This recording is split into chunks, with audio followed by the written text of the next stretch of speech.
Hi hello welcome to Lachu's Kaimanam. எல்லோரும் எப்படி இருக்கீங்க? நாங்கள் ரொம்பவே நல்லா இருக்கோம். இன்றைக்கி தர்ஸ்டே மார்னிங். நான் இதுக்கப்புறம் ரெகுலராக விலாக்ஸ் வரும்னு சொல்லியிருந்தேன். ஸோ இனிமேல் ரெகுலராக வந்து மினி விலாக் வரும். வாரத்தில் அட்லீஸ்ட் 2-3 லாங் வீடியோவாவது போட ட்ரை பண்ணுறேன். இன்றைக்கி வந்து பாப்பாவுக்கு லஞ்ச் என்ன செய்கிறேன் அப்படின்னா, பருப்பு கடையல், கருணக்கிழங்கு வறுவல், அதுக்கப்புறம் ரைஸ் தான்.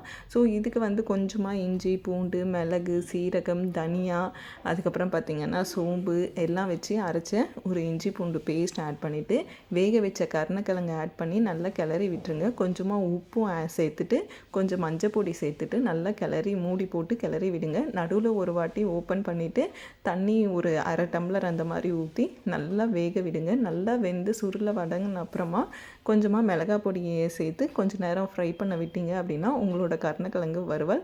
நான் பேரலி பார்த்திங்கன்னா சாம்பாருக்கு வந்து சின்ன வெங்காயம், பூண்டு, தக்காளி, பச்சை மிளகாய், பெருங்காயம் சேர்த்து வேக வச்சுருக்கேன். அவளுக்கு வந்து நிஜமாலுமே இந்த பருப்பு கடையல் அந்த மாதிரி தான் பிடிக்குது. காய் போட்டு செய்கிற சாம்பாரை விட எனிஹவ் எனக்கு வந்து அவள் பருப்பு சாப்பிட்ணும். அதனால் நான் அவளுக்கு பிடிச்ச மாதிரி கடையிலே செய்து கொடுத்துடுவேன். இதில் வந்து வடகம், வெங்காய வடகம் சொல்லுவோம் இல்லைங்களா, அந்த வடகம், கருவேப்பிலை, மஞ்சள் பொடி போட்டு தாளித்து கொட்டிடுவேன். அவ்வளோதாங்க. ரொம்ப டேஸ்டி அண்ட் சிம்பிளாக இருக்கும். இதுக்கு காம்பினேஷனாக கருணக்கிழங்கு வறுவல். இதுவுமே ஸ்பைசஸ் வந்து கம்மியாக தான் இருக்கும் பிகாஸ் பாப்பா சாப்பிட்றதுனால. பட் நம்ம பெரியவங்களுக்கு கொஞ்சம் இஞ்சி பூண்டெல்லாம் ஆட் பண்ணுறதுனால நமக்கு கொஞ்சம் நல்லா இருக்கும்ன்ட்டு. அண்டு பெரியவங்க சொல்லுவாங்க கிழங்கெல்லாம் வாய்வு சம்திங் அந்த மாதிரி. ஸோ இந்த மாதிரி கேஸ் பிரச்சனை வரக்கூடாது அப்படின்னா நம்ம பூண்டு, இஞ்சி அதெல்லாம் ஆட் பண்ணிக்கலாம்னு சொல்லிட்டு, ஸோ அதுக்காகவும் இன்னொரு ரீசன். And smell. ஸோ கொஞ்சம் அதிகமாக சாப்பிடுவோன்ட்டு.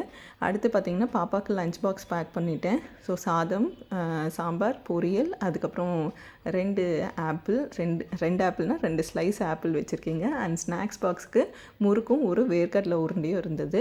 இன்றைக்கி பாப்பாவுக்கு டெஸ்ட் வேறு இருக்கிறதுனால சமைச்சிக்கிட்டே பேரலி வந்து அவளையும் பார்த்து டெஸ்ட்டுக்கு படிக்க வச்சுட்டு தேராஃப்டர் அவளை வந்து எழுத வச்சேன். அதில் மிஸ்டேக்ஸ் இருந்தது. 7லேயும் 9லேயும் மிஸ்டேக் பண்ணியிருந்தால் அது திரும்ப படிச்சுட்டு அண்ட் கரெக்டாக எழுதியும் காமிச்சிட்டு எக்ஸாம் எழுத போயிட்டான். அண்டு இந்த காப்பு பார்த்திங்கன்னா நான் ரீசெண்டாக அவளுக்காக பர்ச்சேஸ் பண்ணது. எங்கள் அம்மா ரொம்ப ஆசையாக அவளுக்கு கொலுசு வேணும் அப்படின்னு சொல்லிட்டு பெருசாக வாங்கியிருந்தாங்க எங்கள் அண்ணா கல்யாணத்தப்போ. பட் இப்போது அவள் ஸ்கூலுக்கு கொஞ்சம் பெரிய பொண்ணாகி போகிறதுனால கொலுசு அலவுட் கிடையாது. ஆனால் எங்கள் திருப்திக்காக நாங்கள் 2 காப்பு வாங்கி போட்டிருக்கோம். கைக்கும் 2 காப்பு சொல்லியிருக்கோம். பட் அது வந்து ரெடிமேடாக கிடைக்காது, ஆர்டர் பண்ணி தான் செய்யணும் அப்படின்னு சொல்லிட்டு என் ஃப்ரெண்டோட அப்பா சொன்னதுனால நாங்கள் ஆர்டர் கொடுத்துட்டு வந்தோம். முடிஞ்சப்பறம் நாங்கள் போய் அதை கலெக்ட் பண்ணிப்போம். அடுத்து பார்த்திங்கன்னா கீழே நாங்கள் எப்போ வந்தாலும் இந்த கொய்யா மரத்தை பார்ப்போம். இது வந்து ஒரு பிங்க் கொய்யா தான். நாங்களும் ஒவ்வொரு கொய்யாவாக பார்த்து பார்த்து வைப்போம். காலையில் வந்து பார்த்தோம் அப்படின்னா யாராவது பறிச்சிருப்பாங்க. மேபி நெக்ஸ்ட் டைமாவது இந்த கொய்யா எங்களுக்கு கிடைக்குதான்னு பார்ப்போம். Bye by.